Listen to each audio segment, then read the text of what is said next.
Good day to all. வாங்க மேக்ஸை புரிஞ்சு படிப்போம். 9th ஸ்டாண்டர்ட் சாப்டர் 1 செட் லாங்குவேஜில் எக்ஸசைஸ் 1.3ல ஃபர்ஸ்ட் கொஸ்டின் என்ன கொடுத்துருக்காங்கன்னு பார்த்தீங்கன்னா, ஒரு வென் டயக்ராம் வென் படத்தை கொடுத்துட்டு அதுலேருந்து ஒரு சில செட் ஆஃப் கொஸ்டின்ஸ் கேட்குறாங்க.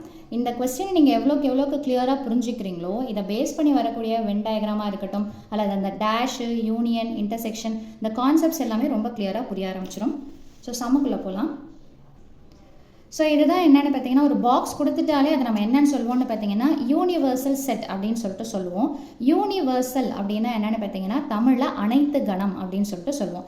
எல்லா எலமெண்ட்ஸுமே யூனிவர்சல் செட்டில் இருக்கும். அதே மாதிரி பார்த்தீங்கன்னா அதில் ஏன்ற ஒரு செட்டு கொடுத்துருக்குறாங்க, பீன்ற ஒரு செட்டு கொடுத்துருக்குறாங்க. ஸோ இதை கொடுத்துருக்கிறத வச்சு நம்ம என்ன பண்ணணும் அப்படின்னு பார்த்தீங்கன்னா அவங்க கேட்குற கொஸ்டின்ஸை ஆன்சர் பண்ணணும். ஸோ ஃபர்ஸ்ட் என்ன கேட்குறாங்கன்னு பார்த்தீங்கன்னா ஏவுடைய உறுப்புகள் எலமெண்ட்ஸ் என்னென்ன அப்படின்னு கேட்கும்போது, ஏன்னா இந்த ஏ ரவுண்ட் இருக்குது பார்த்தீங்களா, அதில் இருக்கிறத மட்டும் எடுத்து எழுதணும். ஸோ எழுதும்போது ஒரு அசெண்டிங் ஆர்டர் ஏறு வரிசையில் எடுத்து எழுதும்போது ஏதாவது நம்பர்ஸ் மிஸ் பண்ணியிருக்கிறோமா இல்லையான்றது கிளியராக தெரியும், அல்லது கம்பேர் பண்ணி பார்க்கறதுக்கும் ஈஸியாக இருக்கும். ஸோ இதில் பார்த்தீங்கன்னா என்னென்ன இருக்குது, ஏன்ற இந்த சர்க்கிள்குள்ளே என்னென்ன இருக்குது அப்படின்னு பார்த்தீங்கன்னா, ஸோ 2, 4, அடுத்தது பார்த்தீங்கன்னா 7, 8, 10.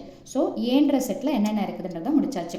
அடுத்த கேள்வி என்னென்னு பார்த்தீங்கன்னா பீன்ற செட்டில் என்னென்ன எலமெண்ட்ஸ் இருக்குது உறுப்புகள் அப்படின்னு பார்த்தீங்கன்னா, பீன்னா இந்த மொத்த சர்க்கிளுமே நம்ம என்னன்னு சொல்லுவோம்னு பார்த்தீங்கன்னா பீன்னு சொல்லிட்டு சொல்லுவோம். ஸோ இதில் அசெண்டிங் ஆர்டர் ஏறு வரிசையில் பார்த்தீங்கன்னா 3, 4, 6, 7, 9, 11. So 3, 4, 6, 7, 9, 11.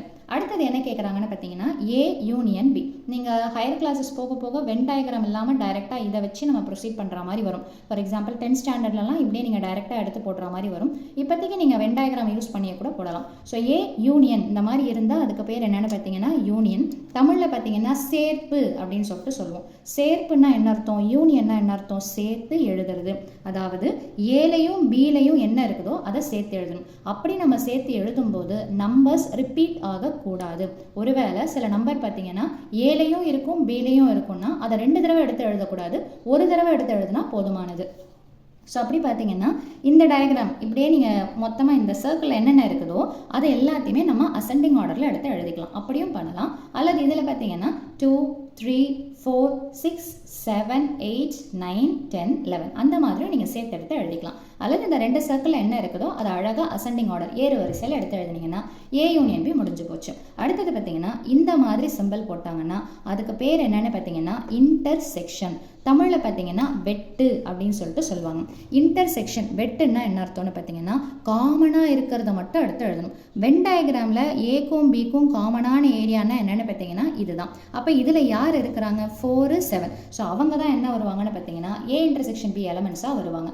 So A intersection B is equal to எப்போவுமே செட்டுன்னா கன்ஃபார்மாக செட் ப்ராக்கெட் போட்டு தான் எடுத்து எழுதணும். 4, 7. அடுத்தது என்ன கேட்குறாங்கன்னா ஏ மைனஸ் பி.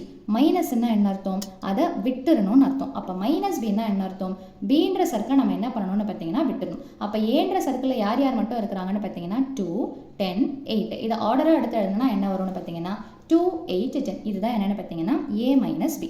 அடுத்தது என்ன கேட்குறாங்கன்னு பார்த்தீங்கன்னா பி மைனஸ் ஏ.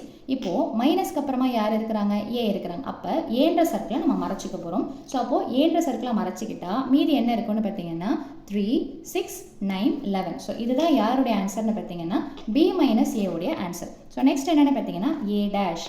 டேஷ்னா என்ன அர்த்தம், அதை விட்டுட்டு மீதின்னா நீங்கள் யூனிவர்சல் செட்டில் இருக்கிறதையும் சேர்த்து எடுத்து எழுதணும். அதாவது அனைத்து கணத்தில் இருக்கக்கூடியதையும் எடுத்து எழுதணும்.